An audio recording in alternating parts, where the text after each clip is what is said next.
Mosqueteiro e Gavião. Porque um dos dois é mascote do Corinthians, mas é pouco lembrado, e o outro não é mascote oficial do Corinthians e é muito lembrado. Este é o tema do vídeo de hoje. Palmas porque nós estamos trazendo muito conteúdo para este canal. Deixa o seu like aqui embaixo, se inscreva no canal, ative o sininho, indique o canal para os seus amiguinhos, Coringão louco que tem por aí também, para eles chegarem e trocarem ideia com a gente. Quem tem condição de fortalecer o canal através do nosso Pix ou através do Valeu, que é financeiramente, saiba que nem só de pão sobrevive o homem. Ou melhor, precisamos de pão para sobreviver, então isso é muito importante. Tem aqui embaixo a chave Pix fixada no topo da mensagem, na descrição, todas essas coisas. E eu queria mandar um abraço para um dos inscritos que sugeriu esse tema aqui, que eu vou colocar a mensagem dele aqui embaixo, Rômulo de Araújo Pereira. Um abraço para você, meu mano. Ele falou, cara, uma dica de vídeo aí, tá? Ele falou para colocar no título do vídeo: o mascote do Corinthians é o mosqueteiro ou o gavião? Entenda. Aí explica a história do mosqueteiro e explica por que confundem com o gavião. Foi a inspiração do vídeo de hoje, então um abração aí. Quer mandar tema de vídeo aqui também? Comenta aqui embaixo aí e tal, manda qualquer coisa que vai fortalecer a gente aí, tá bom? Like, se inscrever no canal, ativar o sininho, já falei. E quem tem condição de fortalecer financeiramente aí, beleza?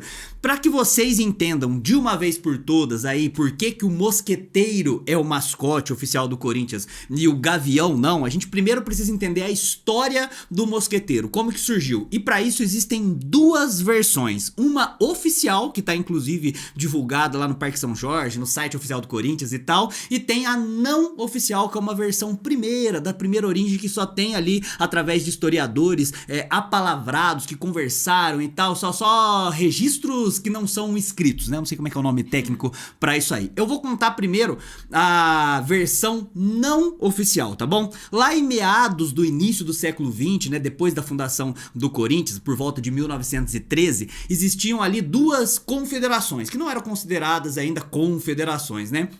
A Liga Paulista, que era mais antiga, e depois foi criada a APEA, Associação Paulista de Esportes Atléticos. A gente tá falando lá de 1913. Na Liga Paulista tinham as chamadas, a tríplice coroa dos times aqui de São Paulo, que era o Germânia, o Internacional e mais um, que eu também não vou lembrar o nome agora, mas eram os três ali, né? E todo mundo chamava dos três mosqueteiros que sobreviveram à criação da APEA, da Associação Paulista de Esportes Atléticos, onde reunia todas as forças de São Paulo ali. O Corinthians, ali recém-nascido ainda no início do século XX, pensava assim, pô, eu preciso me juntar a esses caras aí. E aí fez uma espécie de mata-mata ali, né, se degladiou com outros clubes, né, o Brás de São Paulo naquela época, né, todos esses times não existem mais, assim, pelo menos das formas como eu tô falando aqui, mas eram grandes potências naquele momento de um esporte que era extremamente elitizado, e o Corinthians era quase que o patinho feio naquilo, né, um clube criado recentemente por operários, essa história que vocês sabem todas. E aí o Corinthians foi lá e disputou com essas equipes aí para ver como que faria, quais das equipes poderiam se juntar a essas três forças da Liga Paulista, beleza? Para se tornar a quarta força, lembrando que essa é a versão não oficial. O Corinthians foi lá, disputou alguns jogos e conseguiu se sobressair com garra, com força, com gana de mosqueteiro mesmo de fato, e se juntou se tornando o quarto mosqueteiro ali na visão da imprensa paulista naquela época. Então se juntou ali como sendo mais um dos mosqueteiros com garra, com vontade e tal, e depois acabou a Liga Paulista sendo extinta e a Taça APEA, a APEA, que é a Associação Paulista de Esportes Atléticos, acabou se tornando o que hoje é a Federação Paulista. Então era bem embrionário, e esses são os primeiros registros aí da tal da fibra de mosqueteiro que o Corinthians conseguiu ali no meio de tantas outras forças muito mais tradicionais e com muito mais investimento. Não é de hoje aí que o Corinthians tem dificuldades financeiras, naquela época não era fruto ainda de péssimas administrações, mas não é por isso que é o primeiro registro. Agora a versão oficial. A versão oficial, no finalzinho do século, no finalzinho dos anos 20 ali, né, 1928, 1929, o Corinthians disputou o primeiro confronto contra um time internacional. Foi na Fazendinha contra o Barracas da Argentina.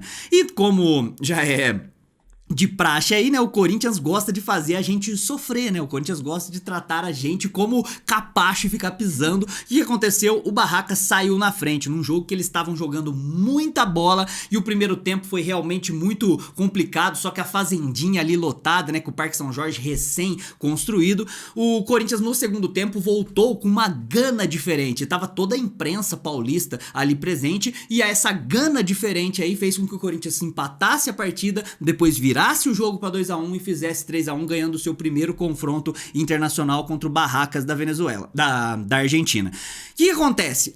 Naquela época existia um jornal impresso que era Gazeta, extremamente tradicional, que depois viraria o Gazeta Esportiva, que depois viraria os jornais que a gente conhece hoje em dia. E essa Gazeta noticiou a vitória do Corinthians, fazendo um paralelo com a obra literária Les Trois Mousquetaires. Será que tá bom meu francês? Provavelmente está uma porcaria. Mas os Três Mosqueteiros, né? Onde o Corinthians teria mostrado ali essa fibra, essa garra, essa gana de mosqueteiro e por isso conseguiu, através disso, virar a partida contra um time extremamente complicado, um time argentino que estava jogando bem, principalmente ali o primeiro tempo. No dia seguinte, o jornalista Tomás Mazzoni, também um clássico aí do mundo do jornalismo, ele foi lá e colocou o Corinthians com essa fibra de mosqueteiro e naquele mesmo ano teve uma votação onde a própria Gazeta escolheu alguns mascotes para cada time. E o Corinthians, por conta desse jogo especificamente, e essa que eu tô contando agora é a versão oficial, acabou sendo lembrado pela fibra de mosqueteiro e o mosqueteiro ficou sendo oficialmente o mascote do Corinthians, beleza? Só que historicamente o Corinthians trabalha muito mal a sua marca, né? A parte de marketing do Corinthians sempre foi deixado muito de lado, tanto que é uma marca tão forte de engajamento e esse engajamento ele é tão puro porque é um engajamento orgânico, né? E a gente acabou não trabalhando também o mosqueteiro como figura principal ali, né, nos próprios artigos esportivos que eram vendidos e tal, nas ações. Não ajuda muito também não ter o hábito aqui no estado de São Paulo de você utilizar o mascote, agora que tá aparecendo, né, que o mascote vai lá na arena, recebe os jogadores que estão chegando, mas de aparecer no campo e tal, não existe isso como existe em outros esportes, em outros estados. Isso aí também acabou enfraquecendo um pouco a figura do mosqueteiro, o que faz com que muita gente confunda o mascote do Corinthians com o Gavião. Por que confundem com o Gavião? Por que muitos corintianos colocam o Gaviãozinho no nick, nas redes sociais aí? Por conta da principal torcida organizada em quantidade de membros, que são os Gaviões da Fiel. Os Gaviões da Fiel é um pedaço da torcida do Corinthians, é um núcleo na torcida do Corinthians organizado, onde tem como seu símbolo o Gavião. Por conta de ser muito emblemático e muito significativo, ele acaba